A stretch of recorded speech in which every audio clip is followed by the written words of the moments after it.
Okay, hi, and welcome to Chapter 9 recorded discussion about employee satisfaction and commitment. So, namaya, disclaimer lang bago ako mag-umpisa. May maririnig kayong kumakanta, nagko-concert.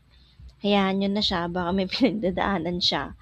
Pero I will try my best na sabihan siya na medyo hinahinaan niya ng konti at medyo seryosong pag-uusapan natin tungkol sa mga empleyado.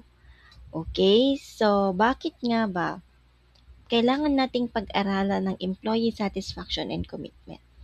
Kasi sa mga attitude ng mga empleyado, no, kailangan nating malaman ano nga ba, bakit nga ba sila mabait, bakit sila masungit pagdating sa trabaho nila. Baka naman kasi hindi sila satisfied. Kapag merong job satisfaction, para siyang evaluation ng trabaho. Ibig sabihin, kung maganda yung trabaho, mataas ang satisfaction niya. Mataas ang chance that the employee will stay. So, para siyang emotional reaction doon sa trabaho, sa environment, and also sa mga kasamahan niyang empleyado din. Kagaya ng sinabi ko last time sa ating discussion, no, kapag tinanong mo ang empleyado na, kumusta naman ang araw mo ngayon? Usually, ang isasagot nila is based doon sa satisfaction level nila nung araw na yun sa trabaho nila. Minsan makakarinig kayo ng, ang tawag nito, pag tinanong mo, kumusta ka naman? Eto, pagod, yung mga estudyante ko makukulit. Lagi na lang silang nakakiusap, tsaring. And mababait sila, ganyan, na kahit papaano, minsan nakakapagpahinga ako kasi nagre-request sila ng recorded discussion. Another thing is the organizational commitment ng mga empleyado. Pag sinabi kasi nating organizational commitment, ito yung extent na kung saan um, an employee identifies, nasa study mats nyo, and is involved with an organization. Ibig sabihin, hindi na ito tungkol sa araw-araw nilang gawain sa trabaho. We are talking about their identity sa company and also yung loyalty na nararamdaman ng isang empleyado sa isang kumpanya. Parang it's a we factor. You, the company, and you as the company and me as the employee. Okay, yun yung kaya natin siya i-discuss ngayon. So, job satisfaction is how much you enjoy yung araw-araw mong trabaho, while organizational commitment, ito yung desire mo na mag-stay doon sa trabaho. Parang may relasyon kayo ng company, ganon. Ito yung desire mo to stay in the relationship between the company and you as the employee. So, why should we care about employee attitudes? Ayan. Nasaan na yon? Wait lang Medyo naguluhan ako. Ayan. Hala, baka naririnig nyo. Saglit, sabihan ko lang. Di ba? Lakas ng powers ko tumigil. Okay, so saan na tayo? Yan. Bakit kailangan nating intindihin? Or why should we care about employee attitudes? According dun sa meta-analysis, no, yung satisfaction and commitment ng mga employees, kapag both nararamdaman nila yon, they show up on time and meron silang mas mababang absenteeism. Yun yung sinabi ko dati. And later on, i-discuss ko yung absenteeism. Excuse me. Also, meron silang mababang turnover rates. So, mamaya din sasabihin ko ano yung turnover rates. Pero, just a quick preview, no? Pag sinabi nating turnover, yung resignation, yung pag-alis ng mga empleyado. Okay. Meron silang mababang turnover rates wherein yung company nakakasave siya ng maraming amount ng pera sa hiring cost. Siyempre, kapag nag-stay ang empleyado, hindi sila mag-hire, di ba? So, wala silang gaanong gastos yung mga company. Also, they engage doon sa tinatawag nating organizational citizenship behaviors or OCBs. Like, for example, tulungan yung empleyado na nahihirapan or mag-e-extend siya ng oras para lang matapos yung trabaho niya without pay, parang thank you, mga ganyan. So, hindi kasi siya tungkol doon sa job description. Talagang super satisfied siya sa trabaho. Gusto niyang ibalik yung nararamdaman niyang satisfaction sa company. Another is they are less likely to engage doon sa counterproductive work behaviors. Like for example, yung pagnanakaw, yung pakikipagchismisan, and also yung tinatawag nating quiet quitting. Okay. Assignment ninyo, yung quiet quitting, itatanong ko yan sa inyo. Okay, soon. Na ano to na feature to siguro mga last year, what is quiet quitting. Okay. Next is, nasaan na tayo? Wait lang. Ayan, ethics. Okay. Alam nyo class, a happy worker is not always a productive worker. Sinabi ko na yan nung discussion natin dun sa mga block 1. Meron kasing link between yung satisfaction and performance, and though it is quite complex, medyo magulo siya. So, job complexity, it matters kasi merong relationship wherein mas stronger yung complex professional jobs. Like for example, yung mga job complexity, bigyan ko kayo ng example para malang ma-explain ko siya ng maayos. Job complexity, yung kahirapan nung trabaho. For example, yung mga doctors, yung mga surgeon, ganyan. Mas nakaka, yung mga ganong trabaho na mas mahirap, nagkakaroon din sila ng satisfaction and high performance kasi yun yung competence nila. Like for example, pag-oopera, mag-uusap yung 2 or 3 doctors, hindi lang 3 yan. Minsan meron silang conference, 10 silang mga surgeons, and pag-usapan nila, paano nga ba tatanggalin yung tumor na nakadikit sa puso? Paano nga ba tatanggalin yung tumor na nasa utak? Mga ganyan. Or engineers, no? Mag-uusap-usap sila paano nga ba itatayo yung building na ganyan. Okay? Another is individual differences. So, merong mga tao na high performers because of their personality, pero meron din yung wala lang, nonchalant, mga ganyan. So, kung ang attitudes are very important, hindi rin sila yung nag-iisang bagay na nagda-drive sa behavior ng empleyado. So, kailangan nating maintindihan na kahit yung highly satisfied na employee, pwede siyang mag-perform poorly kung merong mga factors na nawawala. Okay, kindly write down ito. Factors that are missing, factors that may affect yung performance ng isang highly satisfied employee. Number 1, we have the ability and skill. So, pwede mong mahalin yung trabaho mo as an HR. Pero kung hindi mo alam magmando or maghawak ng tao, mag-manage ng tao, parang wala kang mararamdamang satisfaction. Or wala kang commitment, kumbaga. Also, kailangan meron tayong role clarity. Kung ang isang employee hindi niya alam kung ano ang gagawin niya, hindi siya makakapag-perform ng maayos kahit na committed sila. And we have here environmental constraints, kung saan yung mga gamit mo sa office or sa trabaho mo is pwedeng outdated, kulang, sira, ganyan. And dahil doon, hindi makakapag-perform ang employee and it will lead to dissatisfaction. And also, we have incentives. Kung walang incentive sa company, hindi sila gaganahan. Parang kakainisan pa nila yung trabaho nila. Okay? So, what causes employees to be satisfied and committed to their jobs? Yan. So, we have 3 types of organizational commitment. Una, we have the affective commitment. So, ito yung emotions involved dyan. So, ito yung gold standard ng commitment. Ang employee, nag-i-stay siya kasi gusto niya.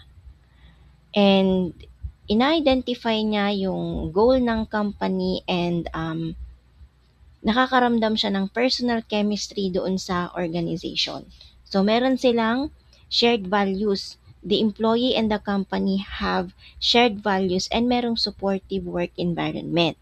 And ang result dyan, yung mga employees, they will go above and beyond para lang masuklian yung binibigay ng company sa kanila na maganda. Okay? Next, we have continuance commitment. Ang isang empleyado, they stay kasi kailangan nila. They need to. Meron silang daladalang cost of living, kumbaga, cost, C-O-S-T-S. For example, ito meron silang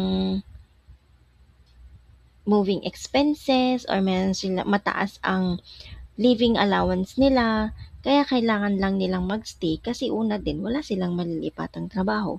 Ang hirap maghanap ng trabaho ngayon. Okay, so kung magre-resign ang isang empleyado as of this moment, hindi siya advisable kasi mataas ang possibility na pwedeng ang company nagtitipid yan, at ayaw na nilang dagdagan pa yung cost, kaya mas mahirap maghanap ng work. Oo nga no, tama. Tama nga naman. Yan. Another thing is, kapag dito sa continuance commitment, if they show up, pwedeng papasok sila sa trabaho, but they will only show yung bare minimum na sinasabi nila. Parang sa relationship. Para lang kasi papasok sila for sahod, for attendance, ganyan. Pero yung heart nila doon sa trabaho, wala. Okay, so nagko-comply na lang ako kasi sa sahod ako. Kapag nag-absent ako, incomplete naman yung sweldo ko. Kulang. Especially yung mga companies na no work, no pay. Yan. Another is normative commitment. So, sa normative commitment, ang isang empleyado, they stay kasi meron silang utang na loob. For example, yung CEO. Pinasok ako ng CEO kasi dito kaya hindi ako makaalis. Kailangan kong bayaran yung utang na loob ko sa kanya. Excuse me, normative commitment. So, they stay out of guilt and they're just doing the right thing.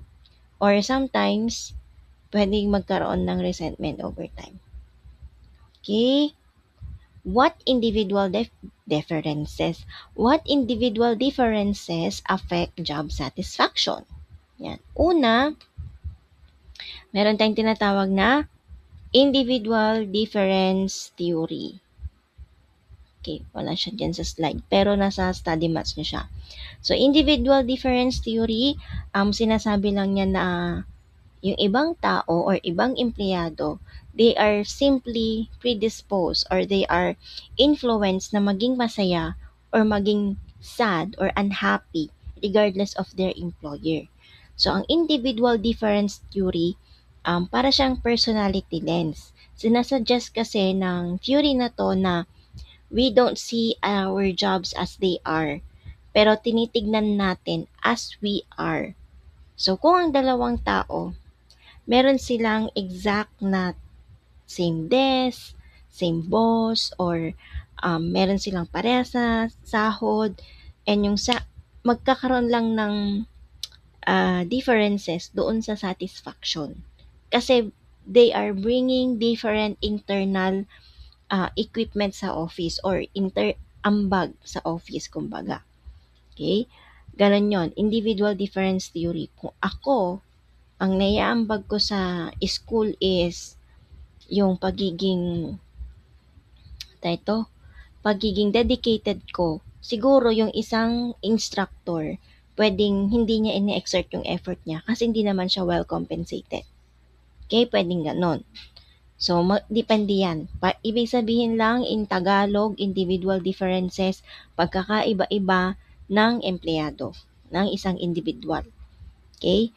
It also affects sa job satisfaction ang genetic predispositions.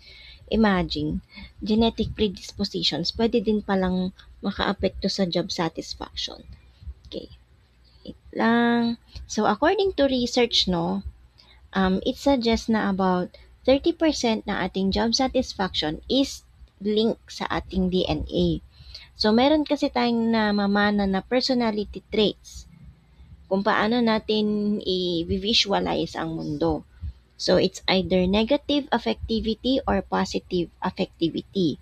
So, sa negative affectivity, some people, they are biologically prone doon sa pag-experience ng fear, hostility, or anger.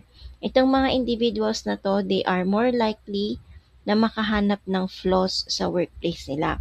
For example, isa kang HR. Kita mo sa isang kasama mo ding HR na sa cellphone lang siya during work. So, dahil nga na-inherit mo yung personality traits of being a pessimistic person or a negative person, nasabi mo na, ito naman, cellphone naman ng cellphone. Binabayaran ka ng kumpanya pero ganyan ang ginagawa mo. So, pwede mong i-assume yun. Pwede din na nagsa-cellphone na siya kasi tapos na siya sa trabaho niya. Okay? Merong negative affectivity. Positive affectivity naman, meron kasing mga employees na meron silang sunny personality, yung mga masaya, meron silang bubbly personality, yan, wherein they make satisfaction more naturally sa kahit anong trabaho. Kahit pahirapan mo yan, masaya pa rin siya. Kahit na i-overtime mo yan, okay lang sa kanya. Oo lang siya ng oo. Okay, positive affectivity or being optimistic. Okay, next is core self-evaluations. So, ito naman, according to Judge Lack and Durham of 1997, meron silang 4 na specific personality traits na nagdedetermine ng ating core self-evaluation. So, kung isang empleyado, nag-score siya doon sa 4 na specific personality traits, they are much more likely to be satisfied sa buhay nila at sa trabaho nila. Ma'am, ano tong 4 na specific na personality traits? Okay, number 1, we have the emotional stability, wherein ito yung abilidad ng empleyado to remain calm and steady under pressure. Self-esteem naman, another is, ito yung overall value ng isang tao na kung saan, overall value ng isang tao na alam nila yung halaga nila, yung competence nila, and yung confidence nila na gawin yung mga professional abilities nila. Okay, next. Self-efficacy. Ito yung naniniwala siya sa abilidad niya na kaya niyang gawin yung iba't ibang klase ng trabaho. So, if you believe you can do the job, mas ma-enjoy mo siya. Internal locus of control, ito yung belief na kung saan ikaw ang driver ng buhay mo rather than being a victim of fate or luck. Yun bang choice mo kung magre-review ka for exam or choice mo kung maniniwala ka na lang sa swerte, sa tadhana. O, yun ang sinasabi niya. Internal locus of control. Okay, wait lang. Ayan. So, ang logic sa internal locus of control, kung may nangyaring hindi maganda, yung internal self natin, naniniwala siya na maaayos yun. So, example, if kayo as an employee, you want promotion, naniniwala sila na makukuha nila yon. So, itong sense of agency, nakaka-reduce siya ng stress and nakaka-increase siya ng satisfaction. In contrast, kabaliktaran, yung external self naman niya or external locus of control naman niya, naniniwala siya na ang buhay ay depende kung para sa'yo.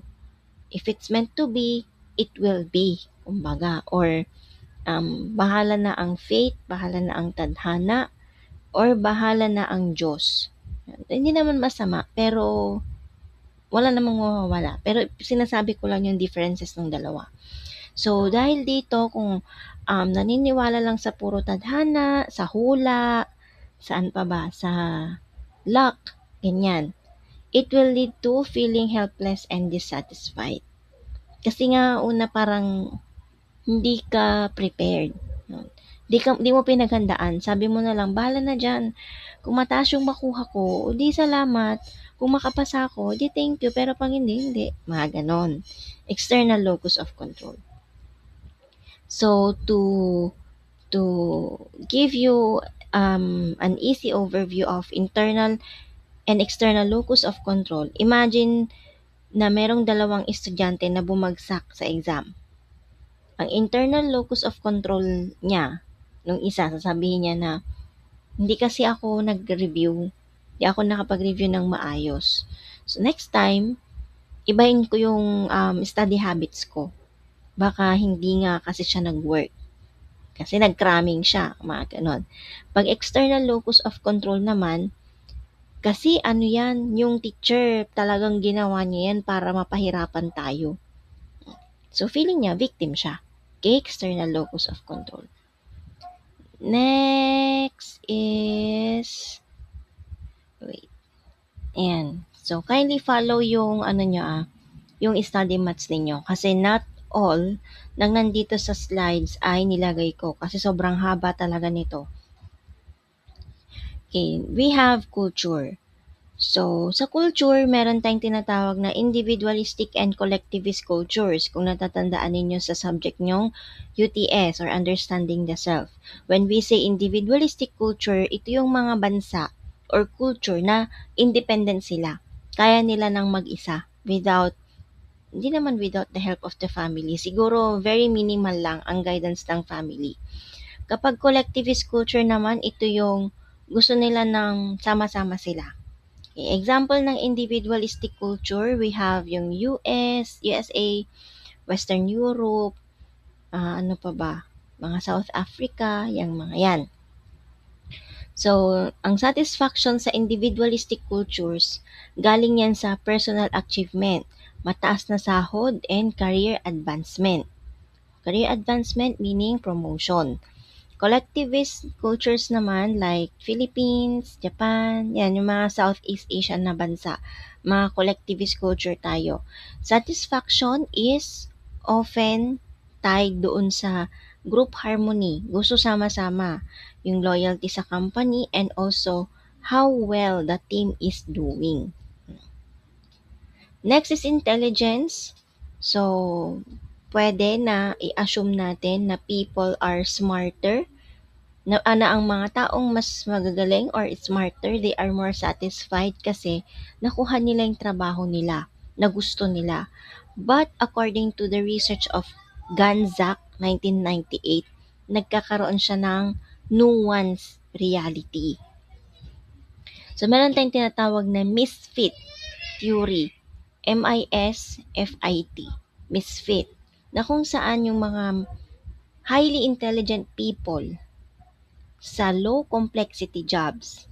For example, mataas ang IQ niya is 150. Pero yung trabaho niya is very simple. Papasok siya, mag-encode siya, pagdating ng tanghali, ng 9 o'clock, kakain siya, pagdating na, tas babalik siya ulit, mag-email lang siya, and then 12, lunch, pagdating niya ng 1, mag-encode ulit siya, alas 3, mag-merienda, and then 3 to 5 is mag-email lang ulit siya. So, dahil nga low complexity or madali lang yung trabaho, nagkakaroon ng repetition or very simple yung task. Kapag yung highly intelligent na people na assign sa low complexity jobs, meron silang lower satisfaction. Bakit? Kasi they are understimulated and bored. Kasi nga sobrang galing nila, sobrang talino nila, hindi sila na-challenge. Yun lang yung ibig sabihin nun. Yung sa ceiling naman, tatlo kasi yan no, sa intelligence. The misfit theory, the ceiling, and the turnover myth. So tapos na tayo sa misfit theory, dito na tayo sa ceiling. Ang intelligence daw It only leads to satisfaction kung yung trabaho ay challenging enough para ma-match yung intelligence. Excuse me. Ayan. Yun yung sinasabi ko kanina. Sobrang talino niya, hindi niya, kumbaga, hindi siya nabubuhayan, wala siyang thrill, ganon. Turnover myth, interestingly, kahit na yung mga matatalinong tao, pwede silang mabore doon sa simple jobs, hindi necessarily na magkikwit sila. Intelligence and turnover are not significantly related. Pwedeng sabihin kasi ng empleyado sa'yo as HR na, "Ma'am, ano po, meron pa po bang additional na trabaho?" Sila ang maghahanap ng paraan para mas madagdagan yung trabaho nila if they feel they are bored. Para lang in exchange doon sa pasok nila. Parang nakokonsensya kasi sila na, ito lang ginagawa ko. Parang ganon. Hindi kasi ganon mag-isip ang mga highly intelligent people. Okay, wait lang. Ito na tayo. Life satisfaction connection. Are employees satisfied with other aspects of their lives? Okay, tingnan natin. So, we just don't look at the 8 hours ng isang employee na inuubos niya sa mesa niya or sa trabaho niya. Pero tinitingnan natin yung whole person. No?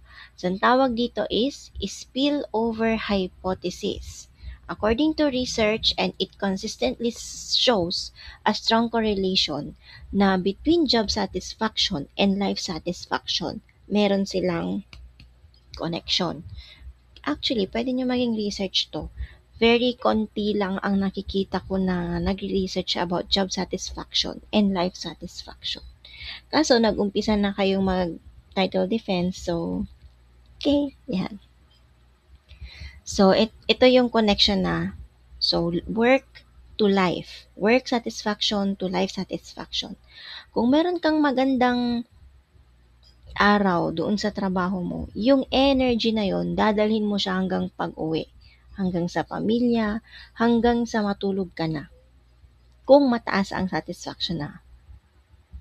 Pag life to work naman, kung ang personal life mo is very fulfilling, it is very stable, uuwi ka galing sa trabaho na may psychological buffer ka na pwedeng makatulong sa'yo na i-handle ang professional stress. Okay, so parang nagkakaroon ng reciprocity. Kung maganda yung satisfaction mo sa trabaho, maganda rin ang life satisfaction mo. Or kung meron kang magandang life satisfaction, magre-reflect yan sa job satisfaction. So sabi nila, people who are unhappy in both life and work, mas nag-i-stay sila sa trabaho nila. Bakit kaya, no? Bakit kaya nag-i-stay ang mga unhappy na employees? So, dadagdag ko yung question na yan sa ating graded recitation. Saan na ako? Nag-chat kasi ako sa GC nyo na meron tayong graded recitation. Okay, wait lang.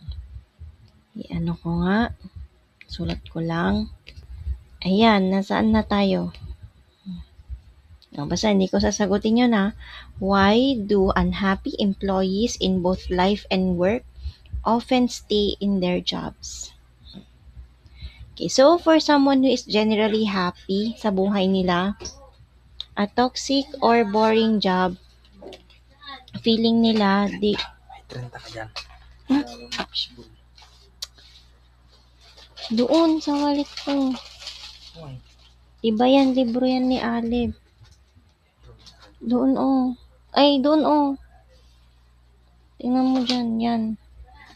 Okay, balik tayo. So, doon sa mga taong who are generally happy sa buhay nila, yung pagiging boring doon sa trabaho nila, they are parang hindi big deal yun sa kanila. Tinitignan kasi nila yung trabaho as a problem. Bakit naging problema kung happy naman sila? Kasi parang mas gusto nilang mag-take action Parang gusto nilang mas na-challenge kaysa mag-stay pa doon sa trabaho nila.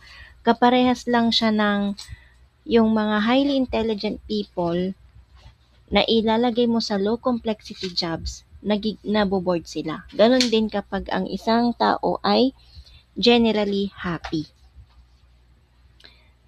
O, nasa bahay na nga ako, hinohold up pa ako. Ano? Okay. Next is, yan. Kung ang life satisfaction, it drives job satisfaction, yung mga companies meron silang parang naglagay sila ng interest doon sa well-being ng empleyado nila outside of the office. Kasi nga, 'di ba, ah, satisfied yung empleyado mo sa trabaho niya. So parang ikaw na boss or may-ari ng company, maano ka, matatouch ka. Ay, kahit papaano, meron pala akong naiambag sa buhay nito. Mga ganon. So dahil diyan, merong mga modern companies na nag-o-offer ng work-life balance. Pag sinabi nating work-life balance, ito yung flexible hours and remote work. Or, pwedeng after work, wala ka nang iisiping ibang trabaho pa. Yung family mo na lang ang tututukan mo. So, ato, personally speaking, no, wala akong work-life balance. Pero, okay lang. It's part of my job. Okay? Yung mga flexible hours and remote work, when we say remote work, ito yung mga work from home jobs. Flexible hours is wala kang time in, wala kang time out. As long as na fulfill mo, nagawa mo yung trabaho mo for the day, and depende sa company, if na cover mo ang 8 hours a day, putol-putol man, okay na yon. Okay, meron ding ino-offer yung ibang modern companies na Employee Assistance Programs or EAPs. Ito yung counseling for personal or family issues. I remember nung nagtatrabaho ako sa isang BPO company, call center. Call center, ayan, trabaho ako doon. Sa CR namin, merong nakapaskil doon na QR code na need someone to talk to? Do you need someone who will listen to your needs? Mga ganyan. Kindly scan the QR code. Yun yung mga example ng employee assistance programs. More on the mental health sector. Another is wellness perks. So, merong mga companies na may gym. Yung iba naman is merong wellness leave. Yan. Pwede silang mag-leave. Pwedeng meron silang mental health days. Yan. Ganon. Okay. Yan. Dito na tayo. Are employees' job satisfaction, job expectations being met? So, we have here discrepancy theory na kung saan, when we say discrepancy theory, sinasabi niya na ang job satisfaction, hindi kasi yan tungkol sa kung anong meron ka. Ito yung gap between ano yung ine-expect mo at kung ano na yung meron ka. So, kung ang isang empleyado pumasok sa isang trabaho and nag-expect siya ng flexible schedule and high-level mentorship or gusto niya laging present yung supervisor or manager niya, pero it ends with 9 to 5 and no guidance at all, nagkakaroon ng discrepancy. And dahil dyan, nagkakaroon ng psychological fallout. Kasi nga 'di ba, nag-expect ka as an employee na maayos yung schedule mo, flexible. Tapos meron kang supervisor or manager na always nandiyan to support you. Pero ang ending, 9 to 5 ang shift mo at hindi ka pa pinapansin ng manager or supervisor. So yun yung magkakaroon siya ng discrepancy or psychological fallout. So, itong discrepancy theory, sinasabi niya na ang satisfaction ay isang mathematical equation. Outcome minus expectation equals satisfaction. So, we have here positive discrepancy. In-expect mo na 1,000 pesos ang bonus mo, pero nakakuha ka ng 2,000 pesos. Magkakaroon na ang empleyado ng high satisfaction. Negative discrepancy naman, ina-expect mo na may 1,000 pesos kang bonus or incentive dahil na-compute mo na, pero nakuha mo lang 500 pesos. Magkakaroon ka ng low satisfaction. Sasabihin mo na, ano ba naman yan? Nag-effort naman ako, tapos ito lang yung makukuha ko. Di man lang nila i-honor yung ganito. Ganyan. May low satisfaction. So, alam nyo class, no, even yung 500 pesos na discrepancy is a decent amount of money. Especially now na we are in oil crisis. May gera na apektuhan din tayo. The fact na it fell short or hindi binigay doon sa expectation niya, it ruins the mood. Para yung example ko kanina. And dahil dyan, it will lead to lower job satisfaction, mas kakaroon siya ng decreased performance, and meron siyang mas malakas na intention na iwan yung trabaho niya. Maghanap na yan siya ng trabaho na pwedeng ma-meet yung expectations niya. Okay? Psychological contract. The psychological contract with that, ibig sabihin is, ito yung unwritten agreement between you, the employee, and the organization. So, hindi siya contract na, legal contract na pipirmahan mo. Ito yung set of implied promises na ginawa during the hiring process. So, psychological contract, ito yung sa side ng employee, sasabihin niya na, during interview kasi to, pwedeng masabi niya to during, kunyari may question na, what is your edge among all the other candidates? Pwede niyang isagot na, I will give you my loyalty. I will be a hardworking employee, and also I will provide extra hours without pay. Psychological contract na yon kasi meron kayong verbal unwritten agreement between the organization and you as the employee. Sa organization side naman, so pag sinabi na yon, okay, if that is your edge, us, being in the organization, we will give you the job security, we will give you promotions, and also supportive culture.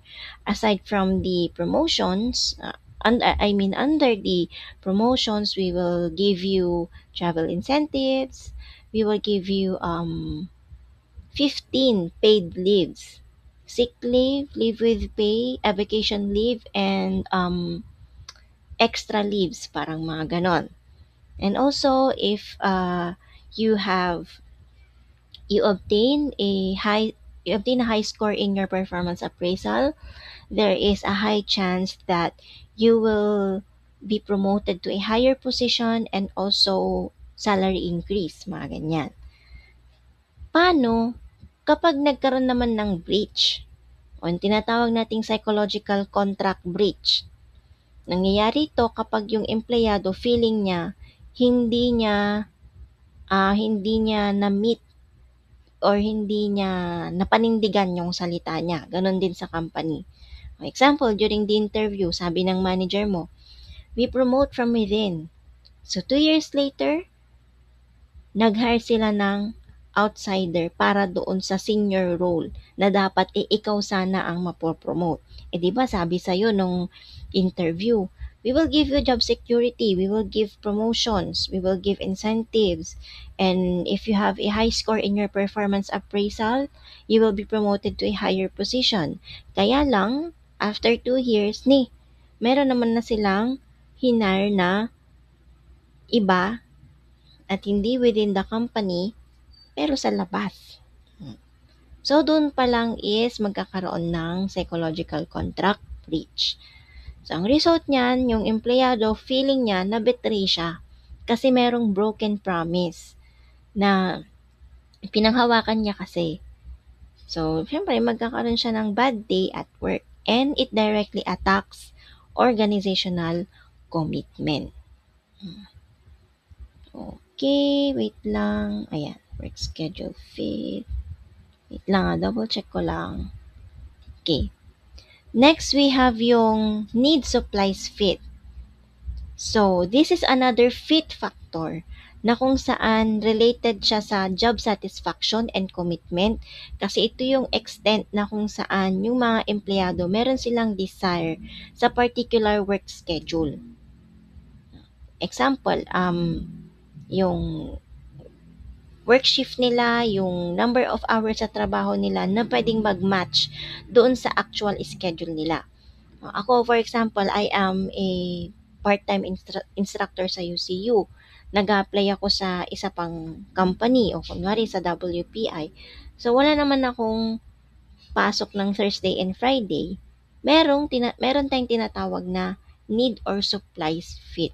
Kasi yung desire ko na mag-work sa isang particular na work schedule na mimit ni WPI. Hindi niya ako pinipilit pumasok ng Monday to Wednesday kasi alam nila na meron akong commitment sa isang company, si UCU.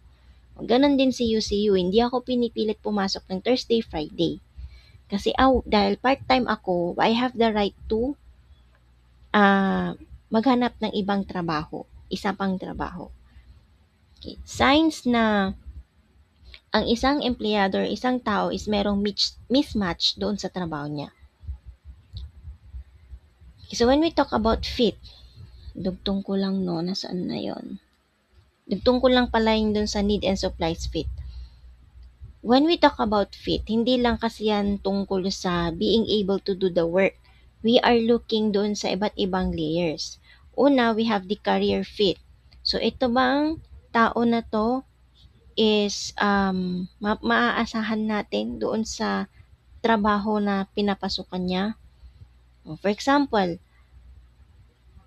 psychometrician ka, pero takot ka sa mga taong may disorder. So, hindi ka fit doon sa trabaho. Another is task fit or job fit. So, pag sinabi nating job or task fit, yun bang isang tao ay nag-e-enjoy siya sa araw-araw niyang trabaho or hindi? Ang isang example ng isang extrovert, na-stuck na siya doing data entry, mag-isa lang niya all day. Dahil nga extrovert siya, hindi niya yun ma-enjoy. Siguro, ang dapat na ilagay doon sa data entry na trabaho is introvert. Kasi mga introverts, they can work alone. How about organization fit? Do the employees' values nagmamatch ba siya sa mission ng company? Hello!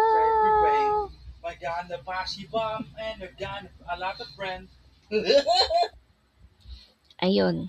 Sorry, binisita ko ni Caleb. Yan. Organization fit is, yun nga, nagmamatch nga ba yung values ng isang taong to sa sa mission ng company? Kung hindi, hindi rin siya pwedeng ilagay sa trabaho na yon. Group or supervisor fit naman, nag-get along ba, nagkakasundo ba ang supervisor at yung employee na yon? If yes, okay. Pag hindi, medyo meron tayong prosesong gagawin as an HR. So, needs or supplies fit, ito yung transaction.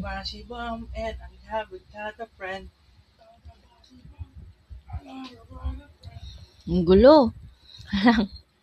Okay, next. Yan. Needs or supplies fit. So, ito yung transaction. Gaya yung sinabi ko kanina. Na kung saan yung employee nagbibigay siya ng effort or skills doon sa company na magbibigay sa kanya ng sweldo or rewards. Alin doon yung supplies and needs? Yung employee, magpo-provide siya ng effort or skills. Yun yung supplies. Kapag si company binigyan siya ng sahod or rewards, ito yung needs. Okay?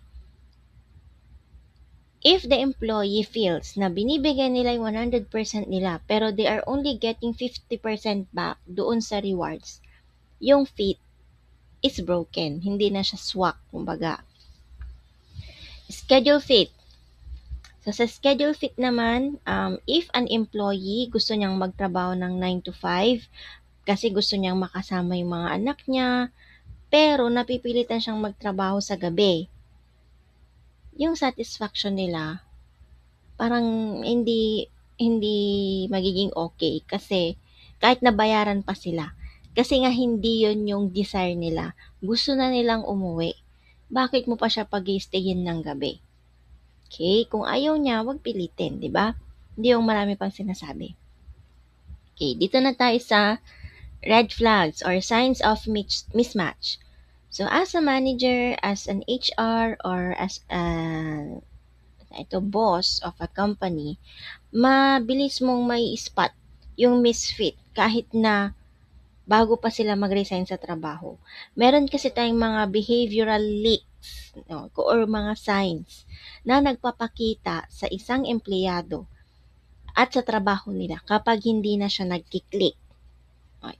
Una, wala na yung energy nila as a new hire. Di ba pag new hire ka, talagang batak ka, yung bang ang sipag-sipag mo, lahat ibigay mo. Wala na yon. But yung excitement, yung curiosity na wala. Another is, madalas na nilang ipasa yung trabaho nila sa iba. Example, sasagutin mo lang yung telepono, which is trabaho mo naman, papasa mo pa, di ba? Ang dali-dali. Another is internal job hunting. So, naghahanap na sila ng lilipatan na opisina. For example, sa UCU ako, gusto kong lumipat ng ibang department. Hanap na ako ng hiring. May hiring kaya sa registrar? May hiring kaya sa ganito, ganyan. Iyon, mapapansin nyo na kasi yan. And is, naghahanap yung empleyado ng new projects. For example, yung usually na ginagawa, ako na lang, no? Usually na ginagawa ko as an instructor, yung mag-aaral ng lecture, magagawa ng quizzes, gagawa ng handouts, magdi-discuss. Parang sa akin, bored na ako. So, maghahanap ako ng bagong projects. Kung wala akong mahanap na bagong project, magkakaroon ng misfit. So, merong chance na yung empleyado is aalis siya. Next is the boredom look. Yung boredom look, they appear unchallenged. So, paano mo yung zone out sila, nakatulala, ganyan.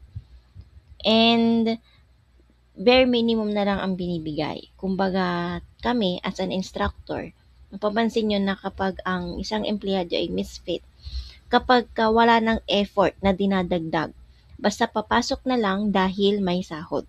Okay? Yon. Are the tasks enjoyable? So, in IO psychology, madalas natin kasing sabihin na pwede kang magkaroon ng the best boss in the world. Pero kung hate mo yung actual work mo na ginagawa mo 40 hours a week, you will never truly be satisfied. Kasi nga, hate mo nga yung trabaho. Paano ka masasatisfied? So, ito yung nature of the work factor. So, while things like for example, yung sa company nyo may libreng kape or merong kung ano-anong pagkain dyan sa pantry na libre, research shows na pinaka-powerful driver ng satisfaction is the work itself. So, kung maganda yung trabaho, nabibigyan ka ng sustainable salary or needs, syempre, mataas yung satisfaction. Pero kung hindi, okay, goodbye. Ganun lang siya. And we have big 3 factors of satisfaction. Una, opportunity to use skills and abilities. Ito yung number 1 factor sa lahat ng empleyado. Kasi ang mga empleyado or ang mga tao, meron kasi tayong innate need for competence. So, if you are a talented psychometrician, pero mas inuubos mo yung 90% of your time sa paggawa ng psychological report, parang maboburn out ka din, mapapagod ka din. Miserable, kumbaga. Hindi naman miserable. Kumbaga, nadidrain. Yan. So, opportunity to use skills and abilities matters kasi if you use your skills, it will lead to a state of flow. Ibig sabihin, mas nata-challenge ka, just enough na mag-stay ka doon sa trabaho mo without being overwhelmed. Okay? Next, we have job security. So, ito yung baseline na kailangan. Mahirap kasi yung nag enjoy ka sa isang task, pero hindi ka constantly nag-aalala na pwedeng matanggal ka next week. Yon. So, ang concept, yung job security, nagbibigay yan ng psychological safety need para mag-focus ka doon sa performance mo. Okay? So, ang modern twist niyan, no, yung job security mas nagiging rare, hindi kagaya dati. And mas nagiging highly valued na yung mga luxury for many workers. Kasi nga usong-uso ang layoff ngayon. Layoff kasi pagtanggal ng mga trabaho. Usong-uso na yan dahil, anong tawag nito? Pwedeng, dahil nga din sa mga nangyayari, may mga factors kasi. For example, ngayon nga, merong gera. Almost nagkaroon ng domino effect. Lahat na apektuhan. Pwedeng magbawas yung company ng empleyado para makabawas ng gastusin. Yan. So, very rare na lang na may mararamdaman kang job security. Yung bang, ay um, hindi ako papabayaan ng company. Magtatagal pa ako dito ng 10 years. Hindi na ganun ngayon. So, parang minsan mag-overthink ka na, ala, baka matanggal ako kasi ganito yung nangyayari. Ganyan. Next is compensation and pay. So, madalas ang mga IO psychologists or HR, they often argue na money doesn't buy happiness. It certainly prevents dissatisfaction, no? Pero, ang sweldo kasi, ito yung nakikita nating signal na merong halaga ang trabaho natin. Kung mababa ang sweldo, yung empleyado, it will feel disrespected. For example, um, you are a doctor, pero ang sahod mo lang ay 10K a month. Di ba, lisensyado. So, you will feel disrespected. Kasi, after all this time na nag-review ka, para pumasa sa NMAT, para sa maging pumasa sa physician licensure examination, yan, meron ka pang pre-med na course, tapos biglang 10K lang sahod mo, di ba? Parang, hindi naman maganda yon. So, kapag ang pay or sahod is fair, pag sinabi nating fair, it covers all yung needs, yung lahat, sustainable siya. Pwedeng magkaroon ng mataas na satisfaction yung empleyado. Okay?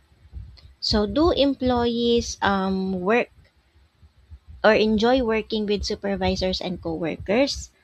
So, sabi, according to research, if you like your boss and your team, you are more likely to be satisfied. Kasi, kapag meron ka daw na good supervisor na nagbibigay ng support, nagbibigay ng clear communication and fairness, mataas ang satisfaction. Especially, ito, very common to, na yung coworkers nagbibigay ng social support. Kapag stressful ang trabaho, meron kang katrabaho na pwede mong hatakin. Uy, tara, magkape tayo, tapos magra-rant ka, ganyan. May possible na mataas ang satisfaction ng employee. Okay, next is